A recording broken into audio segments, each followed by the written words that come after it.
Queridos amigos, queridas amigas, bienvenidos a su programa Diálogo Abierto. Estamos otra vez aquí reunidos para estudiar la palabra de Dios, para meditar en ella y ver qué es lo que la palabra de Dios nos dice para nuestra vida y también qué dice respecto a Dios. Si estás en la señal Nuevo Tiempo aquí en Lima en la 103.3, bienvenido a este programa tuyo.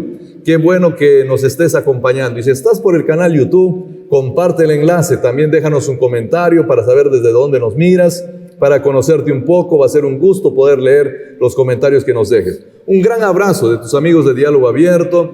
Gracias por ser parte de esta programación. Como ya es costumbre nuestra, tenemos un invitado de la Facultad de Teología que nos acompaña para desarrollar la lección número 10 titulada Las reglas del conflicto. Está con nosotros el pastor David Asmat. Bienvenido, David, a Diálogo Abierto. Muchas gracias, pastor. Una vez más aquí con ustedes para poder estudiar la lección de esta semana, que es en realidad una continuación de lo que ya vimos la semana anterior, ¿no? En este caso, vamos a estudiar acerca de las reglas en el gran conflicto. Bueno, la semana pasada estuvimos contigo, pero antes de empezar tal vez el estudio, ya estamos en marzo, empezando ya la primera semana de marzo, muchas actividades, fiestas. Muy próximos ya a las clases también, ¿no? Ya los chicos preparándose para el retorno, ¿no? Así es. Buenos días, seguramente los padres de familia comprando útiles para la escuela, para el colegio, la universidad, ¿no? Tal vez un saludo, una palabra de ánimo para nuestro público, nuestra audiencia. Yo creo que sí. Hoy más que nunca nosotros tenemos que apostar verdaderamente por una educación de calidad. Y cuando hablamos de educación de calidad, usted tiene que sopesar el tema de cuáles son los principios y los valores que su hijo puede estar absorbiendo allá al lugar donde se encuentra o donde va a estar estudiando.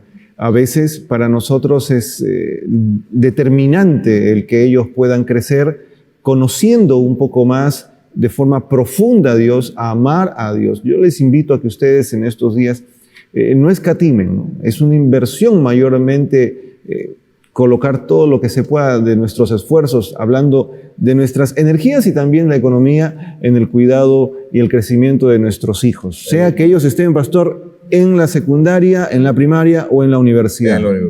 Correcto, muchísimas gracias. Dios permita que los padres escuchen el consejo y el llamado, ¿no? Así es. Bueno, amigos queridos, vamos a iniciar ya el programa y para iniciar el estudio de la palabra de Dios necesitamos orar y voy a pedirte, David, que por favor tú hagas esta oración. Vamos a orar, pastor.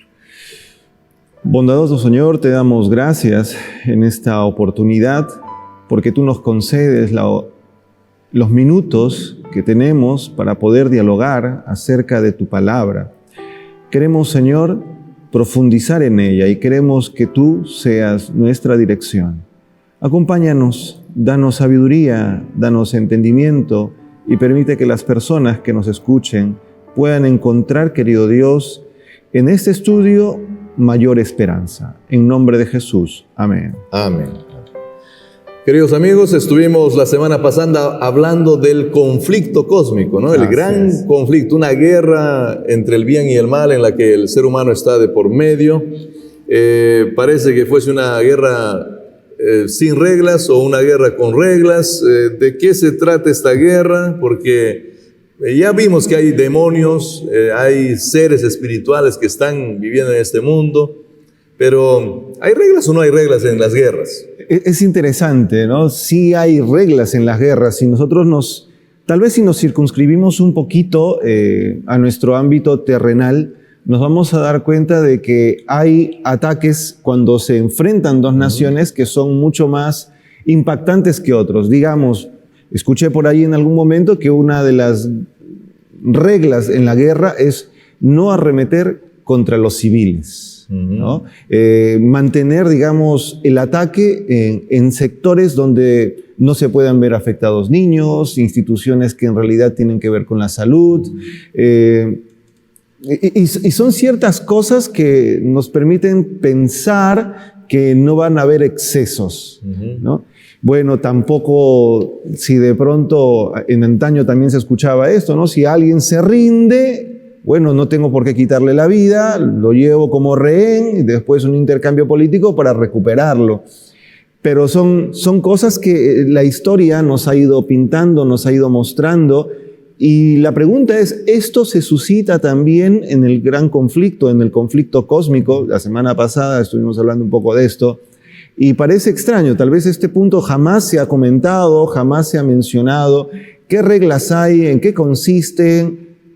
¿Por qué Dios, siendo más poderoso que Satanás, tiene que entrar en este sistema, ¿no? Ahora, hay algunas cosas que tal vez son claras, otras capaz son más deducciones también, ¿no? Así es. En la vida espiritual, muchas veces nosotros nos encontramos frente a vidrios medio empañados, no lo tenemos todo claro, pero Dios nos permite ver ciertas cosas y es lo que vamos a hablar ahora. Ahora, tú estabas hablando de las guerras aquí en este mundo y sus reglas. Esas reglas se respetan siempre, o sea, nosotros cuando vemos la realidad de la guerra, o sea, los civiles realmente no mueren, ¿no? Siempre existen, creo yo, daños colaterales, ¿no? Y los daños colaterales son a consecuencia de no seguir adecuadamente las reglas. Y bueno, hoy en día los medios de comunicación se encargan pues de mostrar crímenes de guerra, curiosamente. ¿Cómo se violan las reglas? Cómo se violan esas reglas y a los cuales le llaman crímenes de guerra, ¿no? De una manera mucho más precisa, más objetiva hoy en día.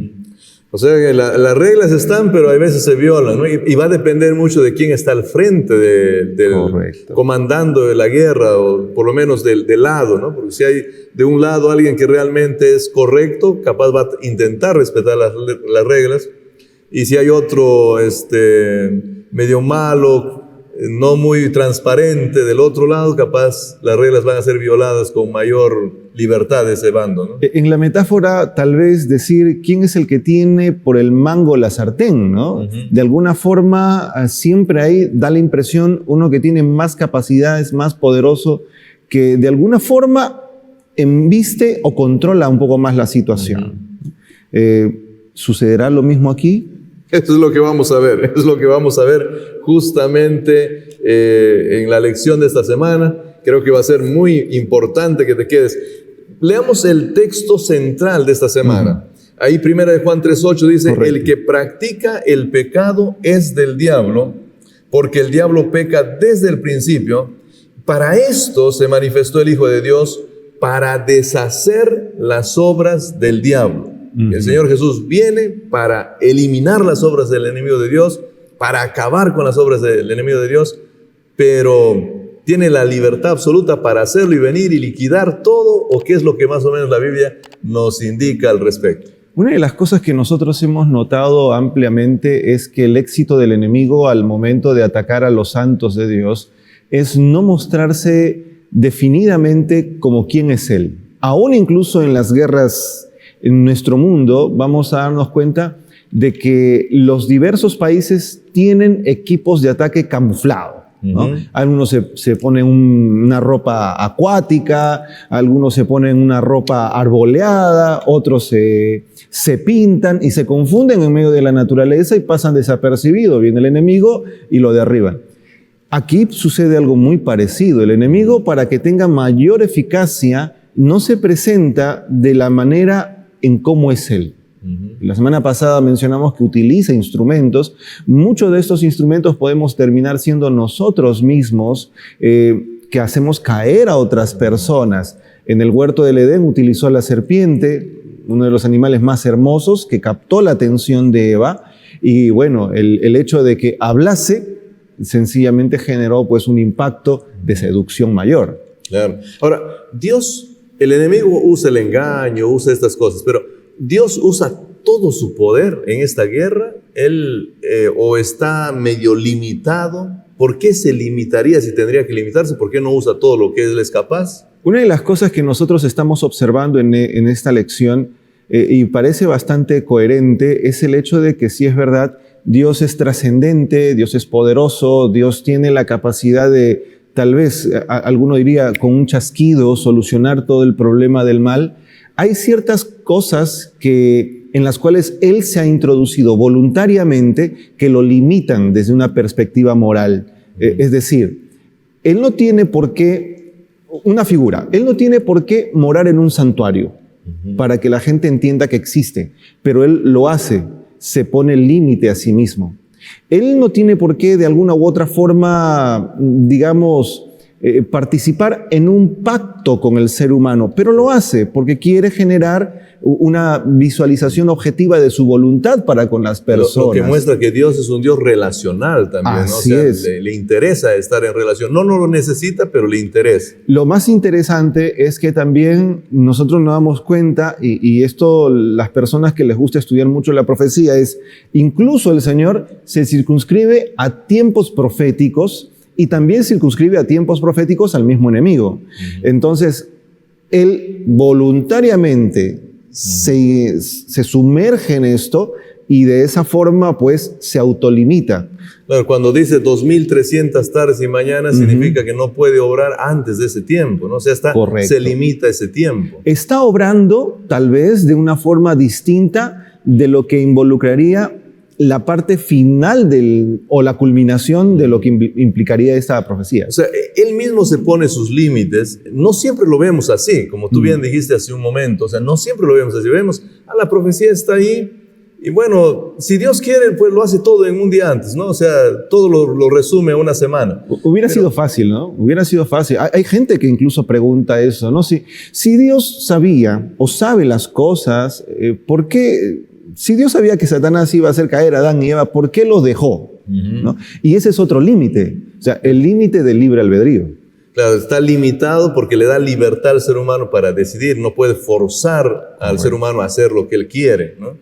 Entonces, por lo menos lo primero que estamos viendo a cada día es que Dios está limitado, no porque hayan factores externos que los limitan, sino porque él mismo se pone los límites. Él mismo dice, yo voy a actuar en 2300 tardes y mañanas, yo voy a hacer esto en este tiempo, voy a hacer hasta aquí. Y eso, pastor, es evidencia de su inmensurable amor. Porque si verdaderamente nosotros creyésemos que Dios en realidad no tiene ningún interés en nosotros, Él verdaderamente se puede haber ido, como dice la evolución teísta o deísta, cualquiera de sus versiones, se hubiese mostrado indiferente y no tendría ningún contacto con nosotros. Pero estos límites de tiempo, estos límites de espacio, nos permiten darnos cuenta de que el Señor lo hace porque verdaderamente ama su creación. Otro límite podría ser el hecho de que Él no se presenta nunca a través de una imagen. Él no pone, digamos, una piedra y ahí se mete para que la gente pueda verlo a través de esa piedra. Podría ser, porque da la impresión de que el demonio no tiene ese límite. Claro. O sea, él de alguna forma parece que usa la cantidad de dioses, imágenes y todo para poder engañar a la gente. Mientras que Dios parece que uno de sus límites, yo nunca voy a usar una imagen. De paso, eso es una de las cosas que dicen los mandamientos. Claro que sí. Que sería bueno que nuestros oyentes de paso entiendan bien en qué lío se meten con esto de la veneración a las imágenes, ¿no? Claro, es algo muy interesante porque si el Señor hubiera querido que se le pueda erigir un medio por el cual se lo tenga que representar, sí tenemos una, que ahora no la tenemos, pero es el Arca del Pacto. O sea, el Arca del Pacto evocaba básicamente no solamente la presencia de Dios a través de su Shekinah, sino que evocaba todo lo que involucraba el sistema judicial interno del santuario, la parte más santa, es decir, más santa del santuario. Pero, digámoslo así como usted mencionó, representarlo humanamente, representarlo a través de algo equivalente, representarlo a través de un animal.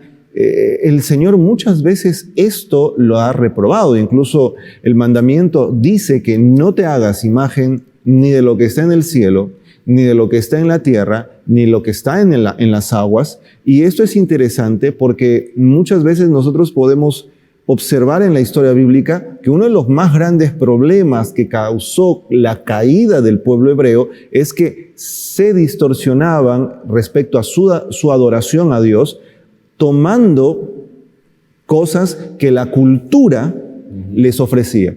Por ejemplo, nosotros tenemos la historia de Jeroboam. Jeroboam fue uno de los reyes más importantes en el reino del norte. ¿Y él qué cosa hizo? Él tomó un becerro y agarró y lo puso en los extremos de las ciudades con una intención de que el pueblo no se vaya y sigan adorando allí en la zona. Bueno, el trasfondo es mucho más amplio. Estamos mencionando de que el pueblo de Israel se divide en dos. Pueblo del sur, pueblo del norte. Es el pueblo del norte que gobernaba Jeroboam, y Jeroboam dice, estos se me van a ir a Jerusalén, al sur, a adorar en el templo. ¿Cómo los detengo? Voy a crearme aquí unos mulos y los voy a poner en la frontera, y allí les voy a decir a la gente, este es tu Dios que te sacó, esta es la representación de tu Señor, adóralo a Él. Es interesante, y el ser humano cae fácilmente en esas cosas. Bueno, queridos amigos, vamos a hacer un pequeño alto en este momento, vamos a hacer una pausa, y luego de esa pausa continuaremos. Pero déjame decirte que cuando en este mundo tú estás frente a Dios, tú estás frente a un vacío y a una fe, porque Dios está presente, pero no hay nada frente a tus ojos. Ahí es cuando estás frente a Dios. Cuando tú estás frente a objetos, a cosas que observas, que puedes palpar y que puedes tocar, muchas veces no está Dios ahí, porque Dios no se hace presente por ese medio, sino que hay veces los ángeles, que son los enemigos de Dios, aquellos ángeles caídos en este mundo, son los que usan estos medios para engañar a los seres humanos. Y vamos a hablar un poco más de eso a continuación. Quédate con nosotros.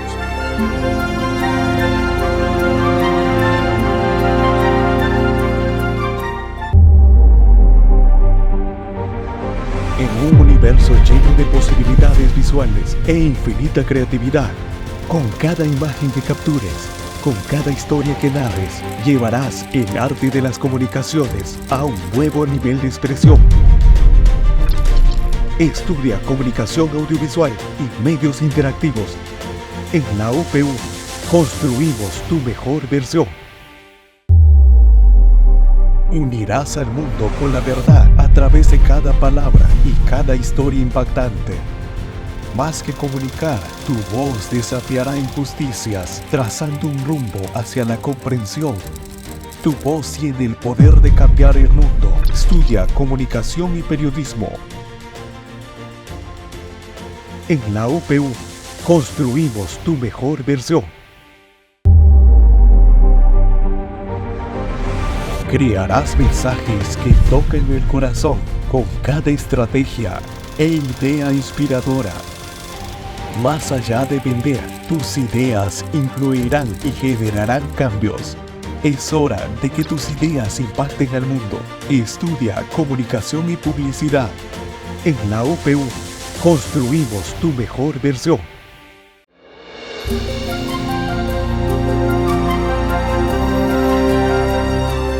Gracias por continuar con nosotros. Estamos estudiando un tema muy importante, el tema que tiene que ver con lo que el diablo hace, tiene que ver con cómo él se manifiesta, cuáles son las reglas que existen de parte de Dios y de parte del enemigo en esta gran batalla, y cómo cada uno de ellos se comporta.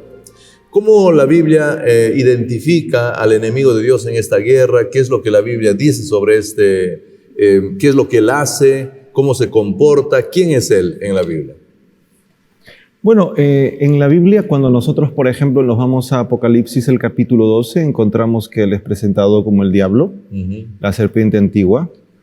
Aún también es representado como un dragón, como el diablo y Satanás. Son las representaciones, digamos, por nomenclatura y también de forma gráfica en el texto, ¿no?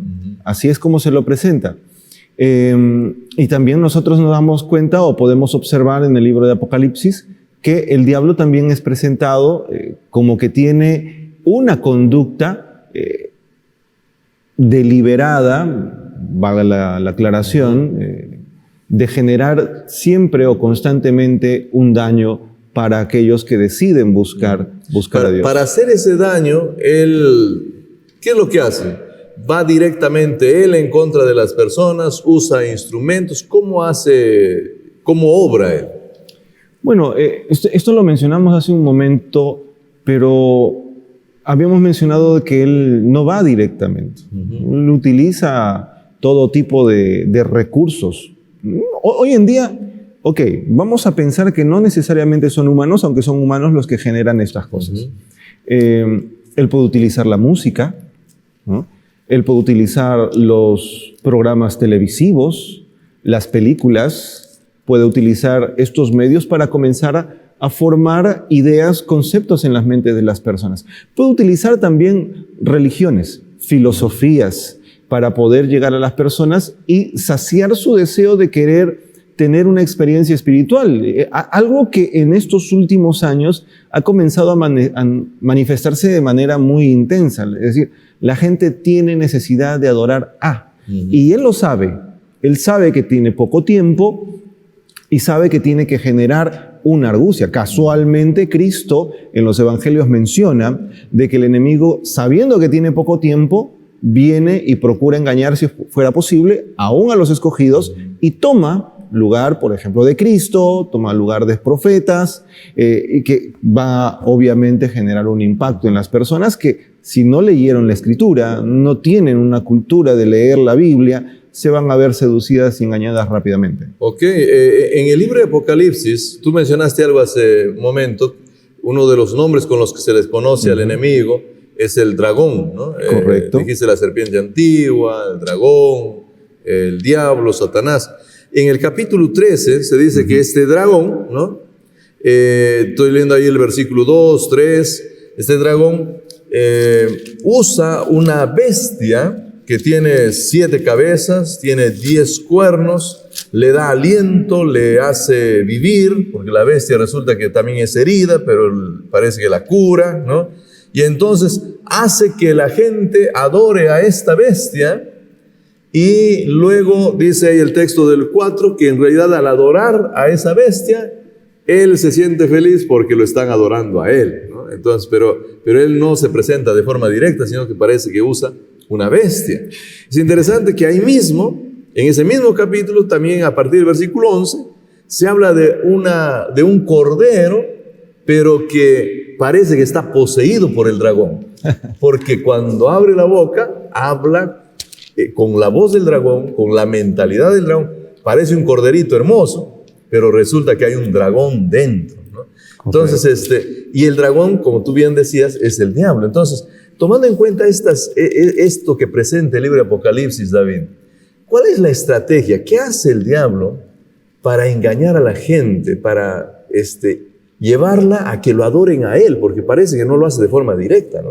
Hace un momento también estuvimos hablando acerca de la idolatría y la veneración ligeramente, pero es interesante que el mandamiento de Dios dice que, si es verdad, no tienes que inclinarte, no tienes que adorar, no tienes que respetar imágenes que supuestamente sirven como un medio para llegar a Dios.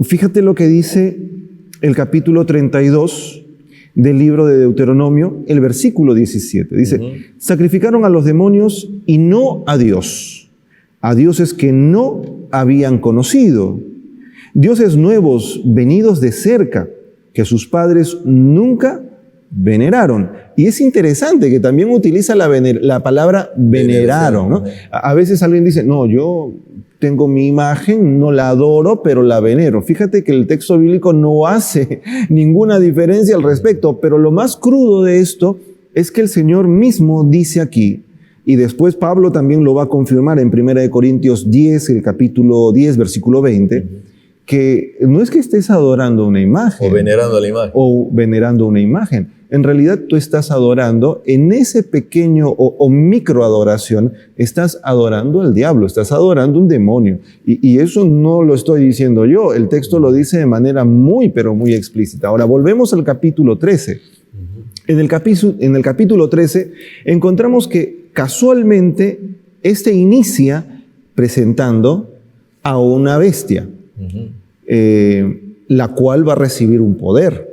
Y el poder se lo va a dar al dragón. Y es interesante que esta bestia tiene componentes que nos hacen recordar a Daniel el capítulo 7.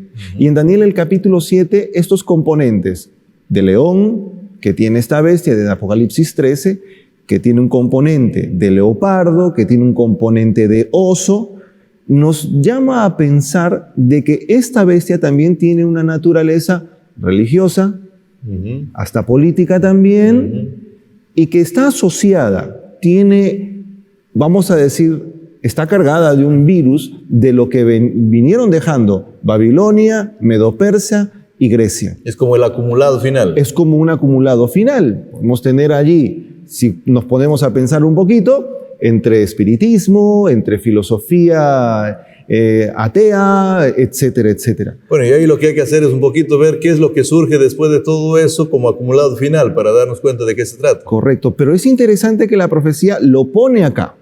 Y es esa bestia la que va a encargarse de comenzar a empujar casualmente a la nación a adorar a otra bestia, a ser adorada por medio de otra bestia que en el mismo capítulo más adelante vamos a ir viendo que es presentada como un cordero, pero que habla de dragón, ¿no? Esta bestia que aparece después, porque son dos bestias, que surge con una apariencia de cordero, como que no pasa nada, pero cuando comienza a hablar nos damos cuenta de sus intenciones, hace que la adoren a esta primera bestia, pero detrás de esta primera bestia en realidad resulta estar el dragón, y el dragón es el diablo, casualmente lo que leímos hace un momento. ¿Cuán peligroso es, no? Porque a veces los seres humanos somos muy inocentes, ¿no? Pensamos que el enemigo de Dios no está haciendo nada, ¿no? En esta gran guerra, en esta gran batalla, creo que él incluso salta las reglas, viola las reglas, rompe las reglas, y entonces hace que el ser humano casi inconscientemente acaba pasando de su lado. Por eso necesitamos estar despiertos, necesitamos estar alertas, creo yo, para no ser engañados por el enemigo de Dios.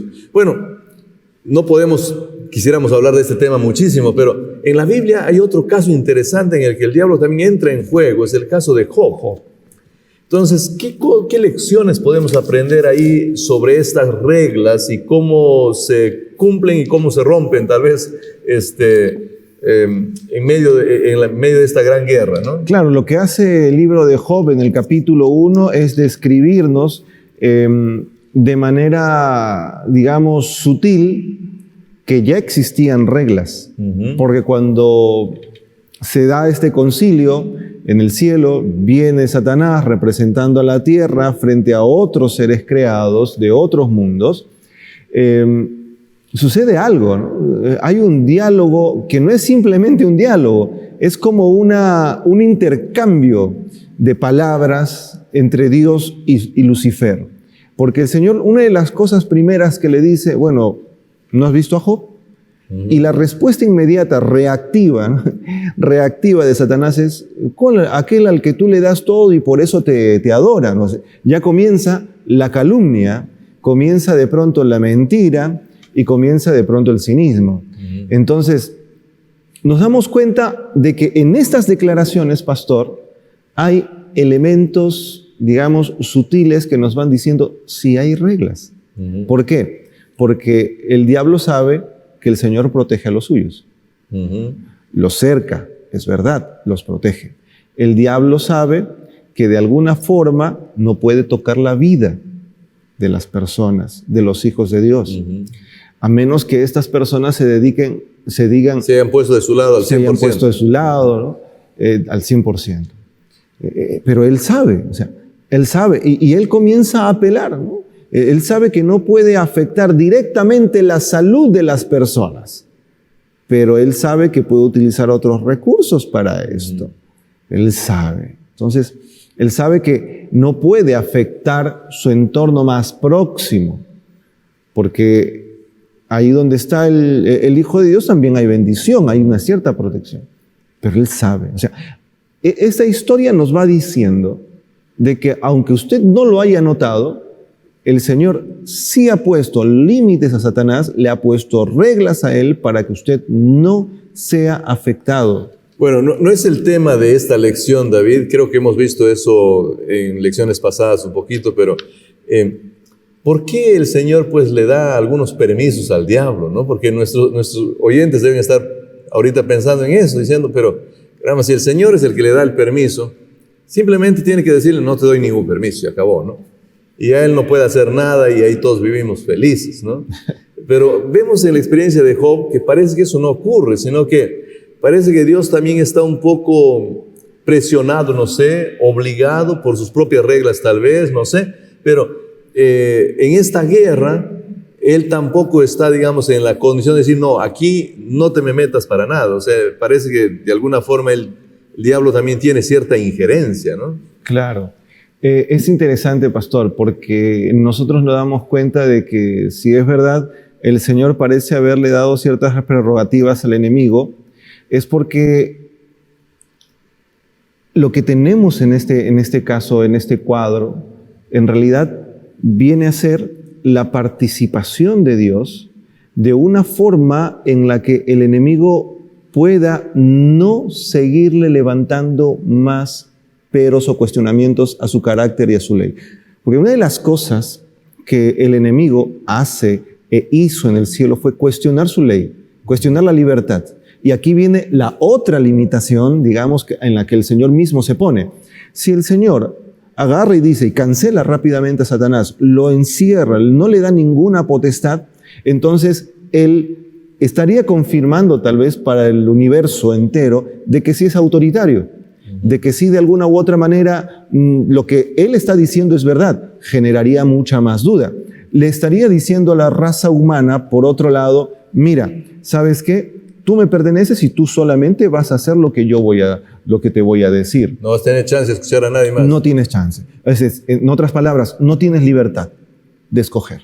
No tienes libre albedrío. O sea, pues, tal vez eso también es una regla de parte de él, ¿no? Porque no hay forma de que viole esa regla. Entonces tiene que darle el permiso, digamos. Correcto. Y fíjese que, o sea, como mencionamos al principio, o sea, no es que el Señor se vea obligado a esto. Él mismo lo hace para manifestar su amor. Recuerde que en el huerto del Edén, cuando todo era perfecto, cuando Adán y Eva no habían pecado, cuando todo fue, como dice la Escritura, tohu babohu, buenísimo en gran manera, o sea, el Señor puso un árbol de la ciencia del bien y del mal. ¿Para qué lo puso? O sea, el Señor, nos damos cuenta que establece el equilibrio en la capacidad de elección y decisión del ser humano. No fuerza, ¿no? No lo fuerza. Siempre te da la posibilidad. No somos autómatos, pastor.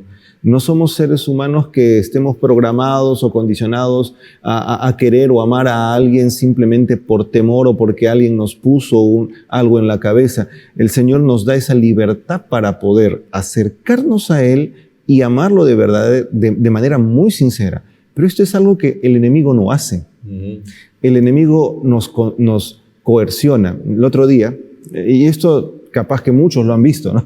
El otro día yo estaba caminando con mi esposa por la calle y había un letrero enorme que decía, curandero tal, garantizamos amarre amoroso, permanente. Y yo le digo a mi esposa, mira, ve lo que están ofreciendo. ¿Se puede de alguna u otra manera mandar en los afectos de las personas?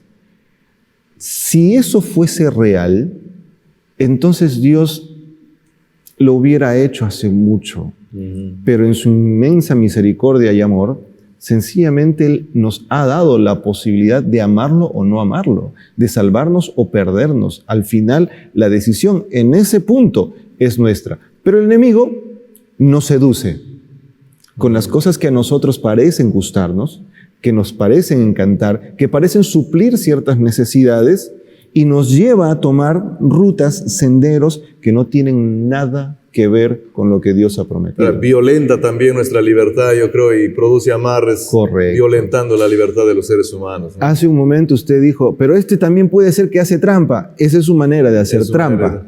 Queridos amigos, volvemos en un instante. Vamos a hacer un pequeño alto acá, pero recuerda, mira, Dios respeta las reglas de juego. Él permite que el ser humano sea libre, mientras que el diablo te pone letreros que violentan tu libertad y te hacen incluso forzadamente amar a quien no quieres amar. Eso es lo que hace el enemigo de Dios. Es un ejemplo claro de cómo se lleva adelante este conflicto, esta gran guerra. Volvemos en un instante, quédate con nosotros.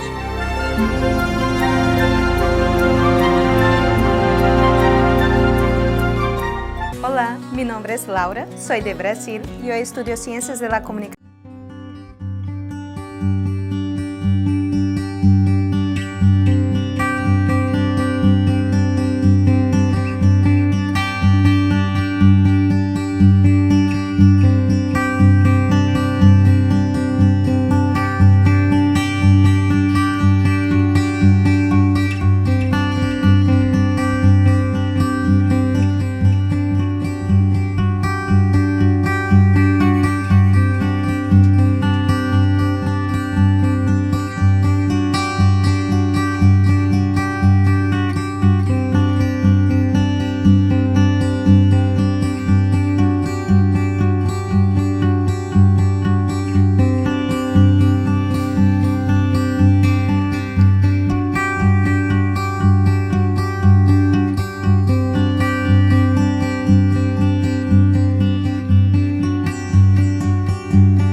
Gracias, queridos amigos, por quedarse con nosotros. Gracias por continuar con su programa Diálogo Abierto. Es un buen momento para compartir el enlace, para compartir el dial de la radio Nuevo Tiempo. Estudiar la palabra de Dios te hace bien a ti, también a tus seres queridos, a las personas que tú más amas. Estamos hablando del enemigo de Dios, luchando contra Dios, violando las reglas. Y claro, hay algunas que no las puede violar con certeza también, porque Dios con seguridad pone límites impasables para él, y también son límites que a veces él mismo se ha puesto de forma impasable, y él mismo no los puede pasar porque él se ha puesto sus límites. Bueno, en este mundo, hasta donde podemos entonces llegar a deducir, existe Dios gobernando, pero el diablo también. O sea, ¿cómo funciona eso? Hay dos gobiernos. ¿Qué es lo que está ocurriendo ahí, David? Yo creo que cuando el pecado se dio en un principio, y Satanás adjudicó la capacidad de poder gobernar este mundo, una de las primeras tareas de Cristo fue venir e instaurar su reino con su primera venida. Cuando Él muere en la cruz, le arrebata esa potestad a Lucifer. Y esa es una gran cosa, porque no solamente le arrebata la potestad a Él, no solamente compra con sangre a todo aquel que decide creer en su persona, sino que a la misma vez retrasa de alguna u otra forma el impacto negativo que tiene el pecado sobre la raza humana. Nosotros vamos a darnos cuenta de que este conflicto, de manera permanente, comienza a evidenciar, en esencia, no una lucha necesariamente de poder. O sea, no es que yo soy más fuerte que tú, yo tengo mi gobierno acá, yo tengo mi gobierno allá. Sí es verdad que existe un reino de las tinieblas, un gobierno de las tinieblas. Sí es verdad que existe también el gobierno de Cristo. Pero está más por sentado de que el gobierno de Dios es superior, es mucho más poderoso. Pero también es más que evidente de que existen límites en la decisión de los seres humanos y en las acciones de Dios. Entonces, o sea, aquí el punto no es cuántos gobiernos hay. Se nota que existen dos puntos polarizados. Aquí el punto, la discusión, no radica en quién tiene más poder, sino la discusión radica en realidad en la manera en cómo la persona tiene o necesita decidir para poder lograr alcanzar un ideal o un objetivo adecuado. Es decir, la guerra prácticamente ya fue ganada, ¿no? La batalla fue ganada, Cristo ya ganó, pero el otro bando todavía está dando sus manotazos de ahogado. Y ahora el problema es a cuál de los dos lados yo corro, ¿no es cierto? O corro para este lado o corro para el otro lado. Ahora, ¿por qué hay mucha gente corriendo para el lado equivocado? Porque esa es una realidad. El Señor Jesús mismo lo dice, ¿no? Que el camino hacia la muerte, dice, es ancho y van miles. Bonito, ¿no? Y el camino a la vida es cortito, es chiquito, y pocos son los que caminan por ahí. Muchos son los que se pierden, pocos son los que se salvan.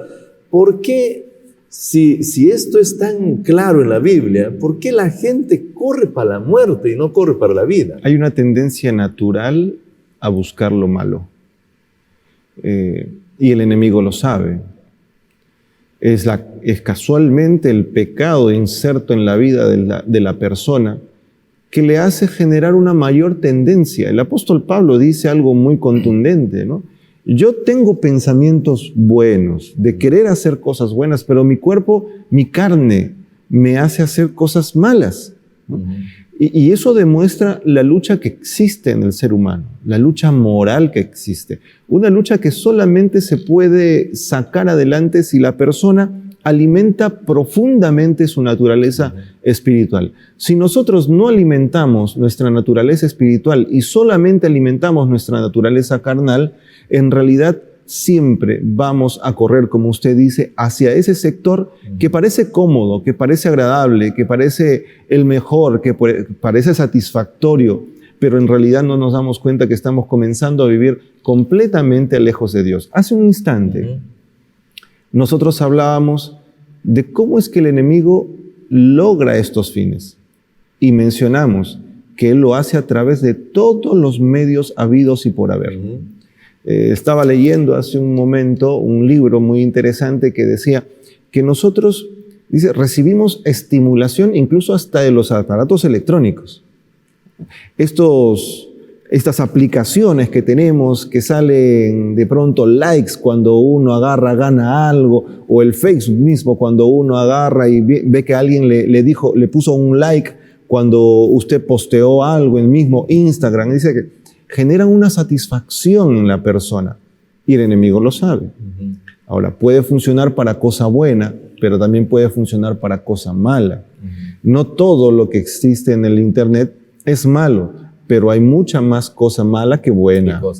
Y esto va condicionando a la persona, mental, psicológica, espiritualmente hablando, y eso también impacta sobre su salud física y lo lleva por caminos que a veces el ser humano no se percata.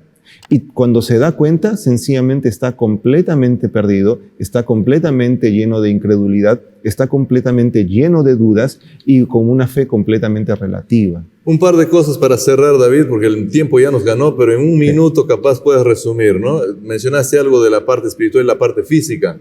Quería saber si la parte física influenciaría un poco en la parte espiritual, o sea, para poder correr para el lado de la vida. Cuanto mejor está mi físico, será más fácil. Si mi parte física está muy mal, entonces es más fácil correr a la muerte.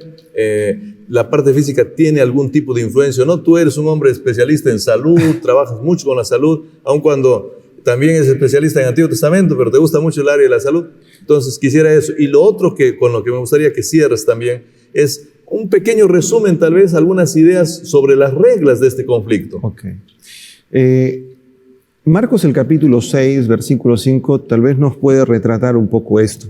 Dice, capítulo 6, versículo 5, y no pudo hacer allí ningún milagro, más que sanar a unos pocos enfermos poniendo las manos sobre ellos. Y cuando nosotros miramos, pastor, el contexto de todas estas cosas, nos damos cuenta, pero ¿por qué no pudo hacer milagros en ciertos lugares? ¿Por qué no pudo sanar? ¿Por qué no pudo expulsar? ¿Por qué no pudo hacer ciertas cosas, Jesús?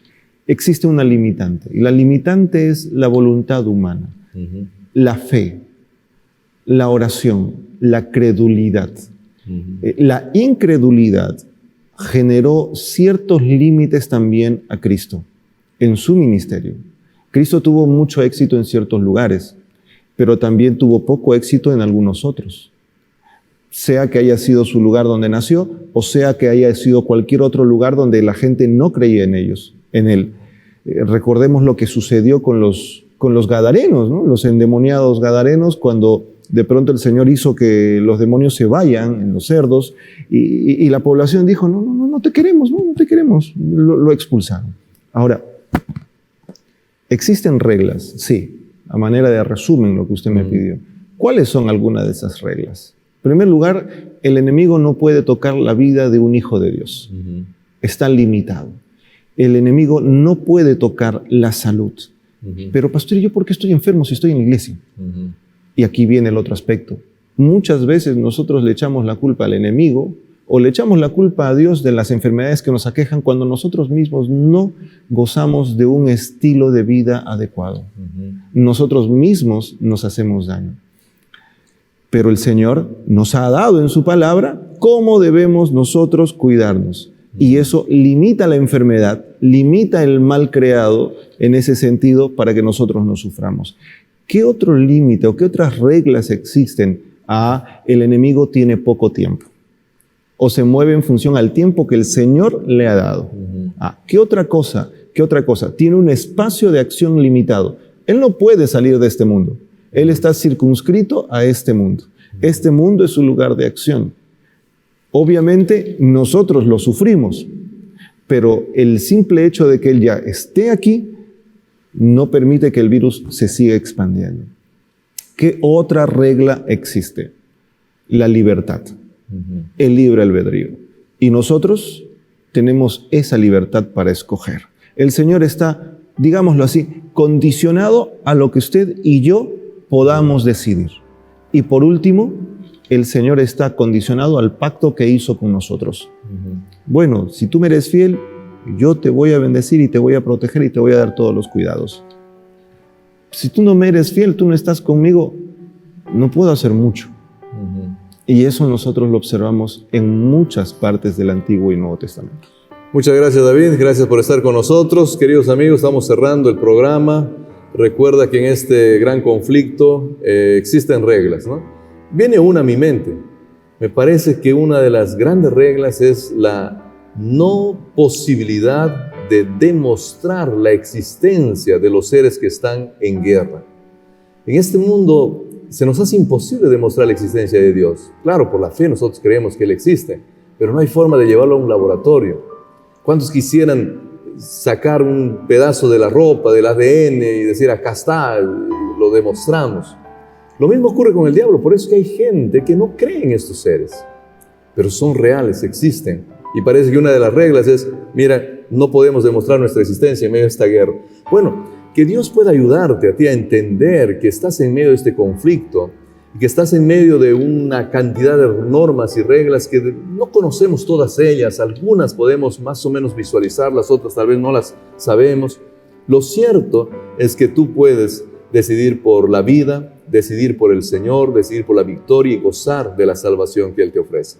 Que el Señor te acompañe, que el Señor te pueda bendecir. Vamos a orar, acompáñanos en este momento, por favor. Padre querido, gracias por darnos la oportunidad de estudiar tu palabra. Sabemos, Señor, de que estamos en medio de una guerra. Sabemos de que tú eres real, que tú existes. Sabemos de que existen limitantes que tú mismo has puesto en medio de esta guerra. Ayúdanos, Señor, a creer en ti. Ayúdanos a confiar de que la victoria está asegurada si nos ponemos de tu lado. Ayúdanos a conocer tu voluntad. Danos la fuerza para ponerlo en práctica. Sé con cada uno de nuestros oyentes que está por la radio, los que están por el canal YouTube. Por favor, Señor, bendícelos, acompáñalos, hazlos victoriosos, hazlos parte del grupo que un día vivirá contigo para siempre porque fue parte del ejército correcto. Señor, bendícelos a ellos. Lo pedimos en el nombre de nuestro Señor Jesús. Amén. Queridos amigos, Dios los bendiga. Este ha sido su programa Diálogo Abierto. Nos vemos la próxima semana.